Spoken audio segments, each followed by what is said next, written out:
So it looks like the Democratic establishment is going to try something to stop Cenk Uygur.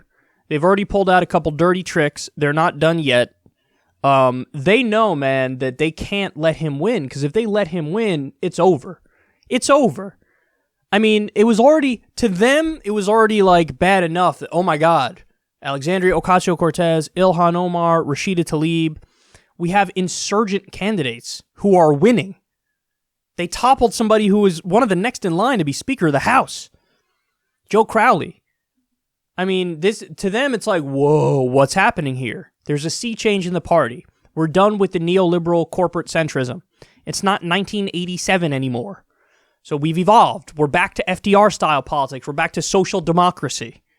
So Cenk Uygur represents not only somebody who represents that philosophy, but also somebody who's an enforcer.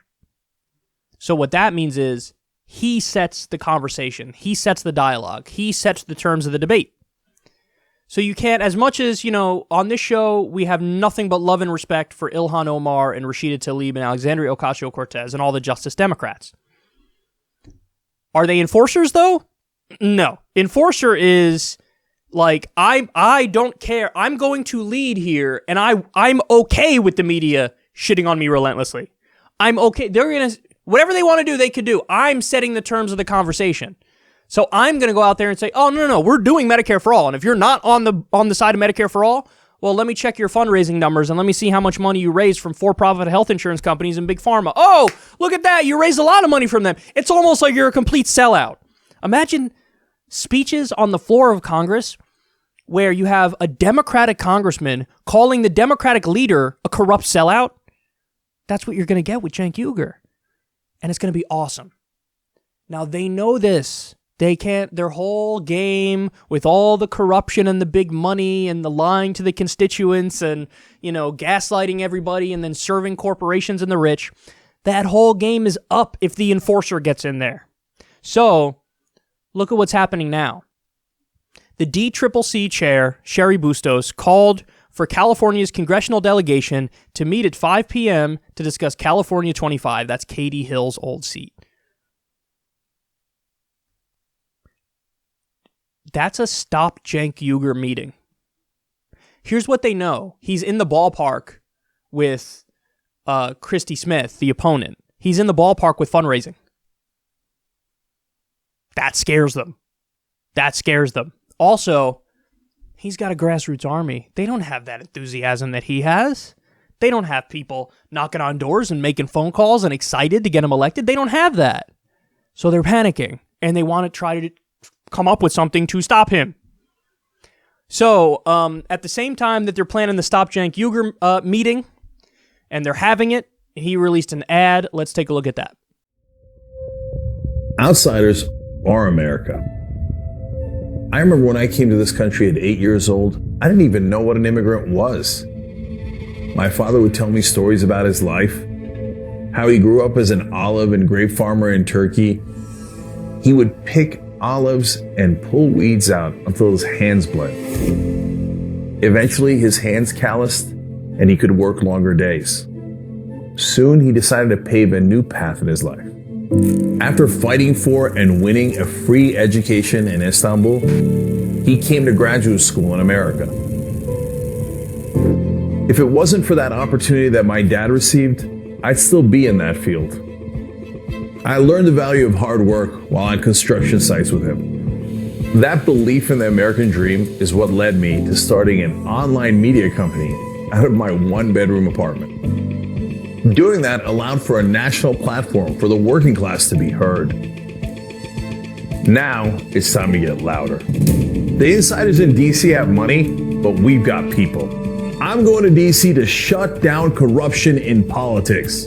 That means being the strongest candidate running, fighting for Medicare for all, and a woman's right to choose what happens to her own body. It's also standing up to corporate donors, corrupt lobbyists, and anyone else who doesn't have the interests of the working class at heart and saying, not on our watch. Climate change is real. Our district is on fire. Oil and gas companies took home all the profits and left us with the costs. Our housing system is in crisis, and none of my opponents seem to care. How long are we going to walk by our homeless Americans, our veterans, our neighbors, and do nothing? It has to stop. I'm Cenk Uygur. I'm a father, a son, an immigrant, an outsider. All we ever wanted was a fair chance, and that's what you deserve, because outsiders are America. I'm Cenk Uygur. I approve this ad because I represent you and only you. It's really interesting to see an ad from a politician that brings up homelessness. That's not something that happens, and the reason why that doesn't happen is because there's not as much of a voting constituency among homeless people. So politicians just out of sight, out of mind. I don't care that it's a real problem that needs to be addressed. What do I get out of it? There's no big homeless lobby, and there's no voting constituency there. So he's doing it because he wants to fix the problem. Wow, imagine having a politician that wants to fix problems instead of, be a vapid careerist and get wealthy. So that's a very strong ad there. I like how he mentioned Medicare for all. I like how he spoke about climate change. I like the reference to homelessness there. So they're scared, man. They really are. And, one of the things I was thinking about the other day is it's interesting. At the beginning of this race, what did they do? They threw everything they had at him up front, expecting him to bow out in shame, expecting him to be like, oh, you're right. I said bad things in the past. I give up. You win. But, of course, he did the opposite. He was like, yeah, okay, I see what you're doing here. It's silly. You're trying to smear me. Let's talk about the issues. But they threw everything they had at him. And what do they do? Oh, go back to a blog from the year 2000. Go back to things that are out of context on TYT from back in the day. I mean, the dude has been on air for, a lifetime already. He's been on air, like, there were times where it was 3 hours a day. Now it's like 2 hours a day. But there was a time they were on all the way back in, like, 2002. So think all those years, basically 18 years of being on air. So yes, if you pick things and take them out of context and twist them, sure, you can go, oh my God, that thing he said was offensive. But, I was thinking about it. Nobody ever does the opposite.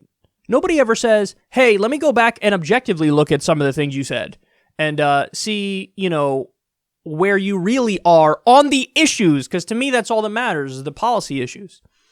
So I went back, get this, guys. This is when I first discovered TYT. It was it was 2008, and I had already started doing my thing as a hobby. Okay, this was back when I'm a student, but I did some political videos as a hobby, and I found TYT, and these are some of my first ever liked videos on YouTube, where I saw rants from Cenk, and I was like, oh, okay, I like this. So here he is. You're going to see him talk. These are two separate shows on two separate days in 2008. One of them, he's talking about the Wall Street bailout, and another one, he's talking about the Iraq War. Now, he was always against the Wall Street bailout and always against the Iraq War from day one of the few voices against the Iraq War. But guys, as you watch this, just understand, this is why they're doing everything they can to stop him from getting elected. Wall Street and the guys running these companies, they made a killing off these loans. They made money off the fees, they made money off the interest, they made money off the principal, they made money left and right, and then they go, oh, oops, we screwed it up, and it turns out these aren't good loans, and now we're in a lot of trouble. Hey, Mr. Taxpayer, why don't you come bail us out? And we already took all the profits. Why don't you take the losses? And Henry Paulson and George Bush and their entire Republican Party come and say, great idea. We'll just stick it to the taxpayer. And they run this thing the other night as a news story, and there's hardly a peep the first night, except I looked at it and I had to read the story 3 times to make sure I had it right. I said, I don't understand why this isn't gigantic news, why this isn't colossal news, and why everybody isn't livid over it. So finally, a day goes by and it sets in and people realize, whoa, it turns out this is big news. You know what it might cost us? $1 trillion. Henry Paulson, the Treasury Secretary, guarantees it's going to cost hundreds of billions of dollars and likely $1 trillion. I have one very simple question to start with. Why the hell should we pay it? What are we, nuts? What, they already made all the money and we're going to take all the losses? Are we stupid? Hell no! Hell no! This is madness, man. And why am I so angry over this? It's such a bad plan. It doesn't have a chance of passing, right? This is why I'm livid. Both sides, Republicans and Democrats, John McCain and Barack Obama, everybody agrees, great idea, let's sign on to it, and off it goes, $1 trillion up your ass, and we're done with it. Ha ha ha ha. No, you know who was ecstatic over this? Wall Street. Yeah, on Friday, stocks went through the roof. Why? They couldn't believe their luck. They should have been screwed for all their mistakes. Instead, we just took all their bad loans and we ate it. And they were laughing all the way to the bank. The banks that should have been bankrupt. We're going the wrong way.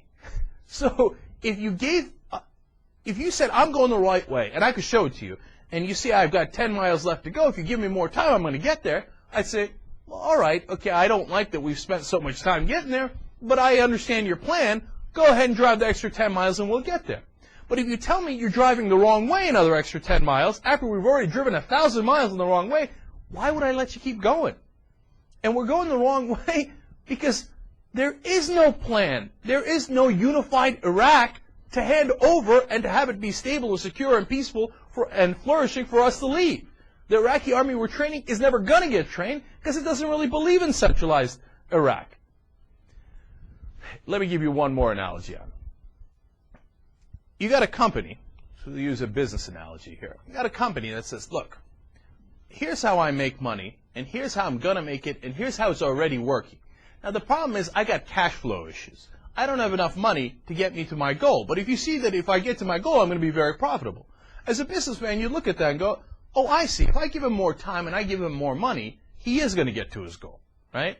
So he might or he might not, but it's a risk worth taking. So if Petraeus and Crocker today and yesterday laid out a strategy and say, here is our goal, and here is how we're going to get to it, and this is why we need more time, I'd say, okay, I can understand that. But they specifically told, in no uncertain terms, the United States Congress, we don't really have a plan for leaving Iraq. We don't have a real good goal, and we don't really know how to get to that goal. But we'd like more time. But wait a minute, that's crazy. Because that's a guy running a company that comes to you and says, look, I need more money and I need more time. I say, okay, all right, what's your plan for making more money? He's like, oh, I don't have a plan for making more money. Well, you don't? Well, did you make any money in the past? No, I've been losing money for 5 straight years. Well, how are you going to make more money in the future? Oh, I'm not going to. But then why would I give you more money? What, am I crazy? That's not just stupid. That defies all reason. Now, I have some very clear disagreements with Cenk Uygur. Him and I debated Russiagate. You know, I disagreed with him massively on impeachment, and I'm sure moving forward, I will continue to have many disagreements with Cenk Uygur. But here's what I know for damn sure, and I think these videos are such a great example of it. This is a guy who is going to fight for you. He's not going to compromise away the well-being of his constituents. He will always do what's best for his constituents. So even though I have disagreements with him on a variety of issues, it's really irrelevant because he's by far and away the best candidate in this race. And to me, it's a no-brainer. Anybody who was saying these things at the time, and remember, this was controversial at the time for him to say these things. He was the only one saying these things at the time. He was the voice of the people, and in Congress, he'll be the exact same thing. So the fact that they're organizing against him and they're trying to take him down and they're having meetings about it, that should tell you everything you need to know. So I'll leave the the link for Cenk's campaign below, and if you want to donate, you can. He's doing it Bernie Sanders style, guys. He's doing No corporate PAC money, no billionaire money. He's only taking small dollar donations from regular people because he's only going to represent regular people. So if you want to give $5 or $10 or $20 or $30, link is in the video description box. And of course, yet again, I wish Cenk the best, and I hope he crushes Christy Smith.